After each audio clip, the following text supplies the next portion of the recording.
Right now on 13 Action News Live at 5, interviews continue for the final 6 candidates for the Clark County Superintendent. Now, teachers are voicing their opinions on who should be picked. The Raiders taking charge in the NFL Draft, their picks from Day 3 right here in Las Vegas. But first, the Golden Knights are taking the ice for Game 2 of the Stanley Cup playoffs. Fresh off their 7-0 shutout in the series opener, the Knights hoping to repeat in Game 2 against the San Jose Sharks. Let's take a look outside T-Mobile Arena where the puck dropped just minutes ago. Now I have my playoff towel from Game 1 we'll be watching from right here, but 13 Action News sports reporter Ross Lippman has the best assignment of the night. I'm jealous of you, Ross. What's going on out there?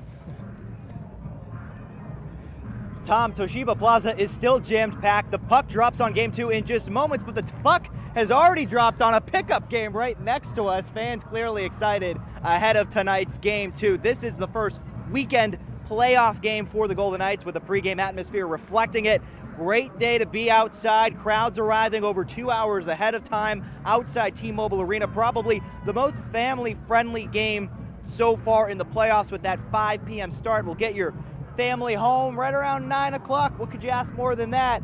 As for what's at stake tonight for the Knights with Game 2, it is a potential 6-0 undefeated start in the postseason for the Knights and that pivotal 2-0 series lead. This is the game where they say the home team has a chance to protect that home ice advantage. That's exactly what the Golden Knights aim to do as they take on the San Jose Sharks. Moments from now, the puck drops. We're going to head inside to catch the game, and we'll have a full recap tonight at 11. We're live outside T-Mobile Arena. Ross Lippman, 13 Action News.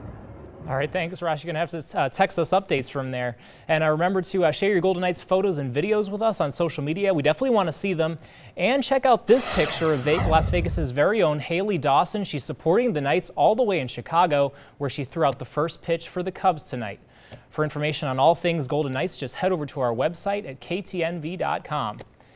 And if you're heading out tonight, it may be a little bit breezy in some parts of the valley if you're heading out to the game, maybe, but later in the week, the temperature also expected to drop. Let's head on over to 13 First Alert meteorologist Dan Bronis. Hey, Dan. Hey, Tom. Yeah, temperature is going to drop big time as we go in the next few days, but not so much this weekend. Temperature is very nice outside right now. That current temperature sitting in the 80s, 86 degrees downtown, 84 at McCarran. The high temperature today sitting at 88 so far, so we're down from that already. But the winds, they're definitely around. We're going to feel those winds over the next couple of hours.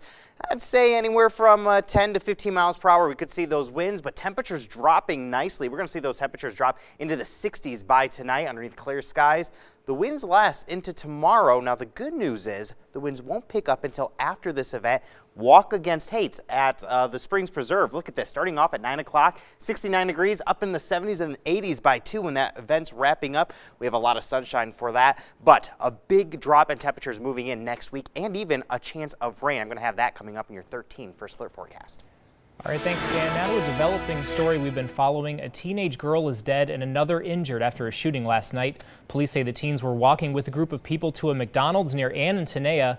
They say a vehicle drove up and several shots were fired. The suspects drove off and police don't have any descriptions. Authorities believe the shooting was not random and that the teens were targeted.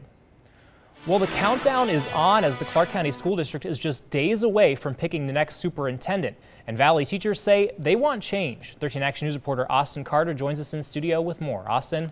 Tom, today teachers rallied just outside the doors of a community meeting held for the public to hear from the final round pick of 6 candidates hoping to fill the Clark County School District's superintendent seat.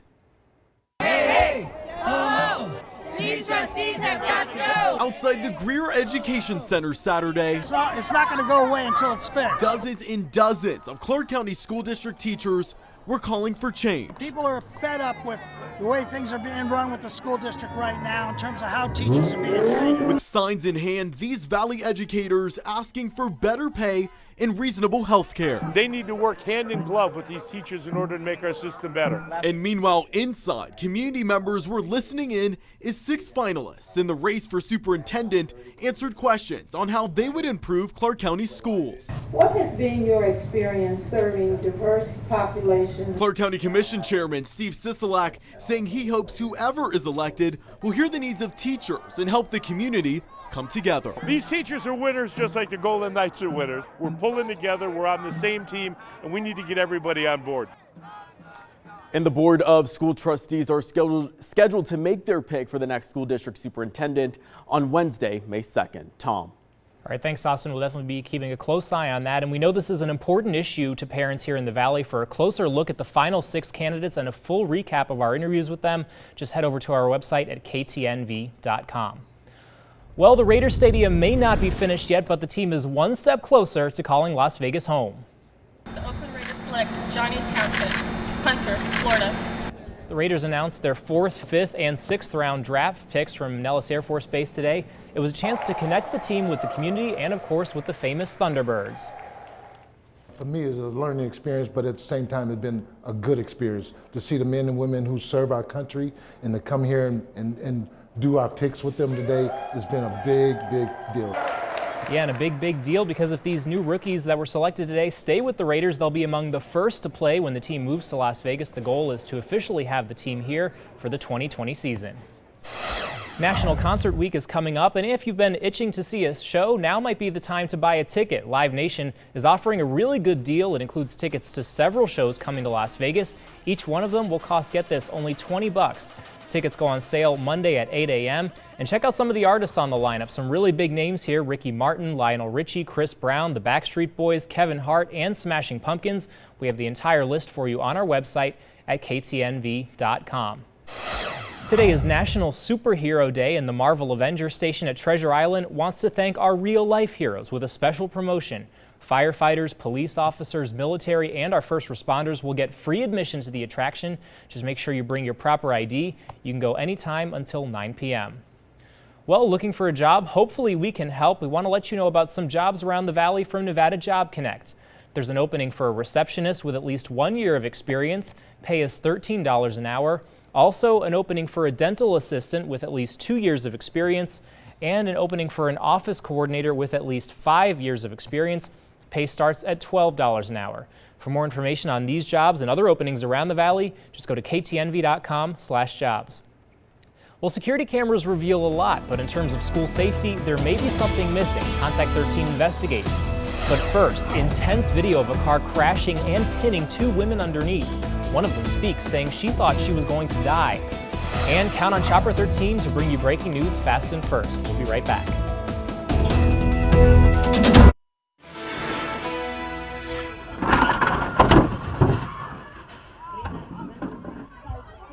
Oh my God. Dramatic video shows pedestrians rushing to help 2 women pinned under this vehicle that crashed. It happened in Washington, D.C. One of the women who was pinned talked about what was going through her head at the time of the accident. She says she was compelled to express her gratitude to those who lifted the car off of her and her friend. You start having some conversations with God, quick conversation, and then God sent those angels to lift the car. Ginger's currently recovering from her injuries back home in Alabama. The other woman underwent surgery and remains hospitalized. Both women were in D.C. for a math convention. Oh my God, I hope that the bus driver's off of there. Oh my gosh, yes. Frightening video for any parent. A bus full of middle school students goes up in flames in Florida. It was the driver's quick thinking that saved the lives of 22 kids. The school district says a bad compressor in the engine caused the fire. They have a big responsibility, you know, with all those kids in the bus, so you got to try to save them all. Wow, and the school district says the bus was serviced 2 weeks ago and seemed to be running fine. The bus driver was grateful to the community that thanked her, but she says she was just doing her job. Well, knowing your kids are safe at school is a priority for every parent, but is the district doing enough, and where are the gaps? Contact 13 Chief Investigator Darcy Spears examines whether our schools are making the grade on safety.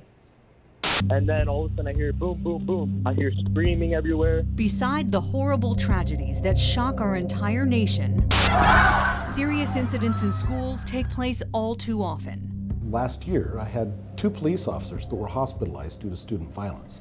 El Dorado High School Principal David Wilson has seen it all. The last 2 weeks, I've had Legal 2000, 2 different students who were making threats to shoot up my school. Security cameras have long been an obvious tool to deter wrongdoing and investigate crimes.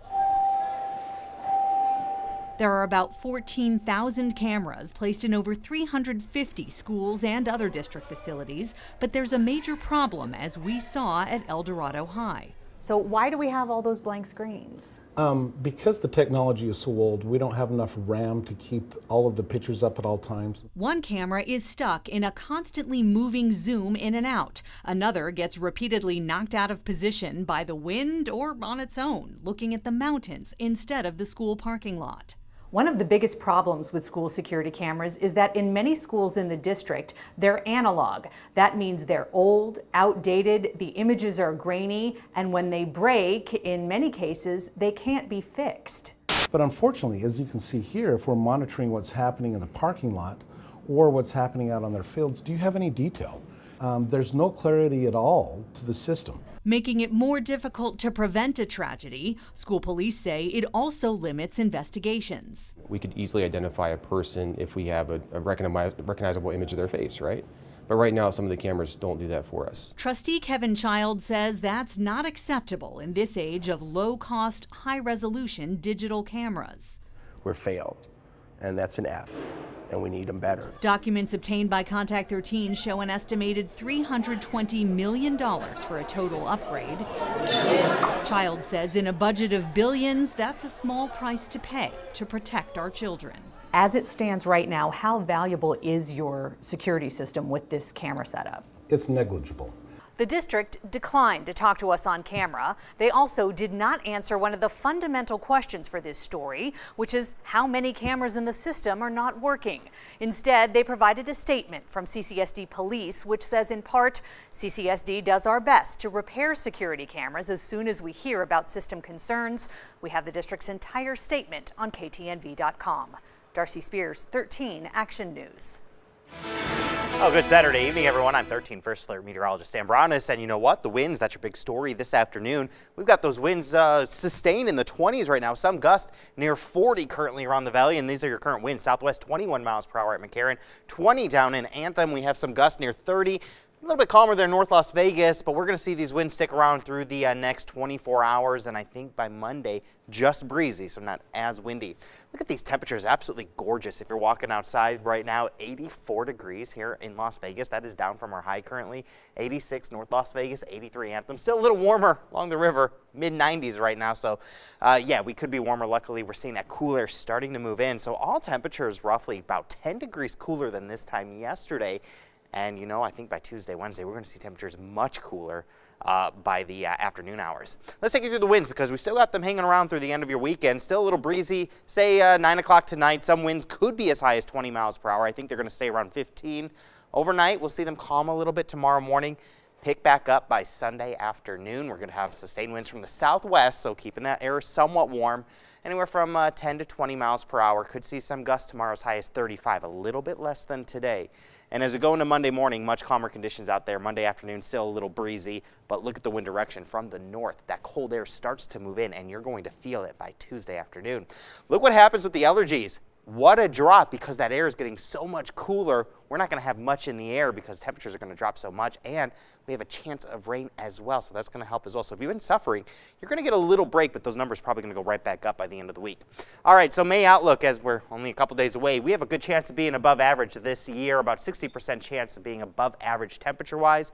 But look at the rainfall. We actually could be about average. Now, May is one of our drier months, so that doesn't mean we're going to see much rain. Just we could see maybe 1/10 of an inch, and actually very possible because we got rain starting May 1st.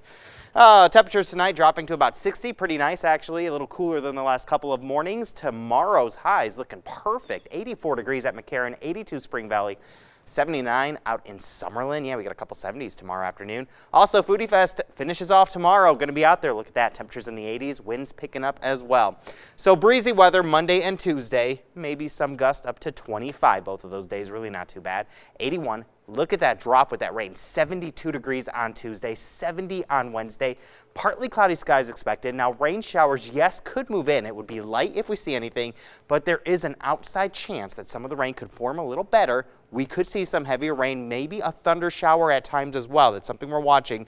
So we alerted you temperatures will be dropping, but now we're alerting you that, you know what, we got rain in the forecast, and look at how much cooler Wednesday will be. 70, that is nearly 15 degrees below average. Overnight lows in the mid-50s to low 50s. 52 degrees by Wednesday morning as we head into Thursday. And we're going to see temperatures rise once again. Look at that, 80s and then 90s quickly after a few 70s. So a nice warm up, Tom. All right, thanks, Dan. We'll keep an eye on it. It's been a busy week for the president. Progress towards his tentative meeting with the North Korean leader and the withdrawal of his nominee for VA secretary and more. ABC's Janai Norman also reports there's more news on the Stormy Daniels lawsuit. President Trump is taking a bow for the tentative agreement struck between the North and South Korean leaders, working towards an end to the decades-long conflict. I think I have a responsibility. I think other presidents should have done it. The peace summit at the DMZ setting the stage for Trump's meeting with North Korea's Kim Jong-un in the coming weeks, tweeting this morning that he spoke with South Korea's President Moon. Things are going very well. Time and location of meeting with North Korea is being set. And while it's been a busy week for foreign policy, the president also taking to Twitter after losing his nominee for VA Secretary, Dr. Ronnie Jackson, who withdrew his consideration following allegations of harassing behavior and overprescribing medications, writing, "The Secret Service unable to confirm. In fact, they deny any of the phony Democrat charges which have absolutely devastated the wonderful Jackson family." And yesterday, the judge in the Stormy Daniels civil lawsuit against the president and his personal attorney, Michael Cohen, delayed that case, ruling that there is a, quote, large potential for factual overlap between this case and the criminal proceedings related to the non-disclosure agreement Ms. Daniels signed days before the election. Tonight, the president is once again skipping the White House Correspondents' Dinner, instead opting to hold a campaign rally in Michigan, a state he says has major business expansion and jobs pouring in. Janai Norman, ABC News, Washington. A massive manhunt for the person accused of killing a Maine deputy is finally over. The suspect is now in custody. Police say 29-year-old John Williams shot and killed 62-year-old Deputy Eugene Cole. Williams stole his squad car and then robbed a convenience store. Authorities found him in a cabin today. Helicopter, armored vehicles, and dozens of police searched an area since Wednesday. This is totally heartbreaking. It's, I can't make sense of it, and it doesn't really seem real at times. A Maine sheriff says officers used the handcuffs of the late deputy to take his accused killer into custody. A terminally ill British toddler whose case has drawn support from Pope Francis has died. Alfie Evans died overnight, days after his parents withdrew life support. The 23-month-old boy had been at the center of a high-profile legal battle over whether his life support should have been continued. Alfie was admitted to the hospital 2 years ago after being diagnosed with a neurodegenerative disease. Balloons were released today to honor his life. Well, car issues are never fun and can be a big hassle, but with technology, there are some hacks for you to not even have to take your car into a mechanic. And don't forget to download the all-new 13 Action News app. It features live streaming, video on demand, and a handy weather radar. It's free in the App Store and in Google Play. We'll be right back. Welcome back. Well, keeping our cars well maintained can definitely take a chunk out of our weekend, dropping off the car or just waiting around. Well, how about this, getting your car fixed and never actually having to take it to a mechanic? Chris Welch shows us what could be the future of car maintenance. Dave Micah has always had an interest in cars. I've been a gearhead all my life. That's why 20 years ago, he decided to become a mechanic and open up his own shop. Well, I really like helping people out. He says he really knows how to make a car behave. Well, cars misbehave, they run funny. Engine vibrates or whatever. Well, Ford and GM recently said that by the year 2020, they'll be able to fix certain problems on misbehaving cars over the air by tapping into the vehicle remotely.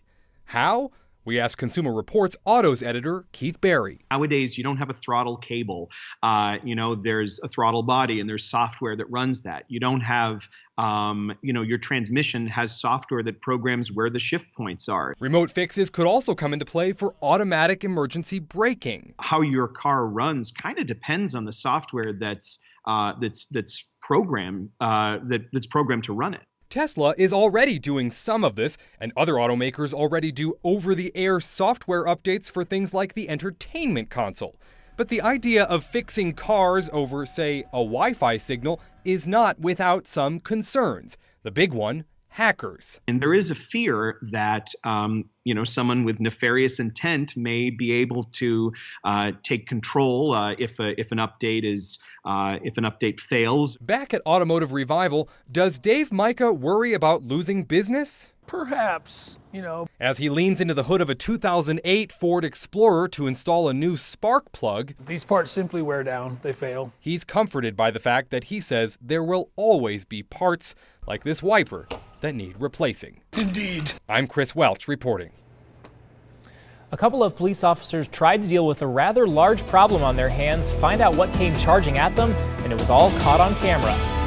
And right now, here's a live look out at the valley. You're watching 13 Action News, where we bring you breaking news fast and first. We'll be right back.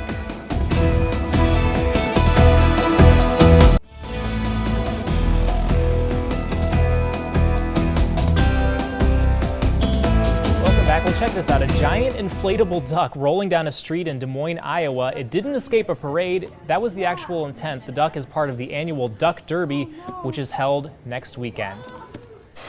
And dashcam video shows a close encounter with Texas police as an angry cow charges towards them. After a few passes, the cow headed into the woods. The constable's office says that no human, cow, or car was damaged in the encounter. And here's a look at what's coming up in tonight's primetime lineup right here on ABC. At 8 o'clock, American Idol. 10 o'clock, Jimmy Kimmel Live. Then, of course, join us for 13 Action News Live at 11.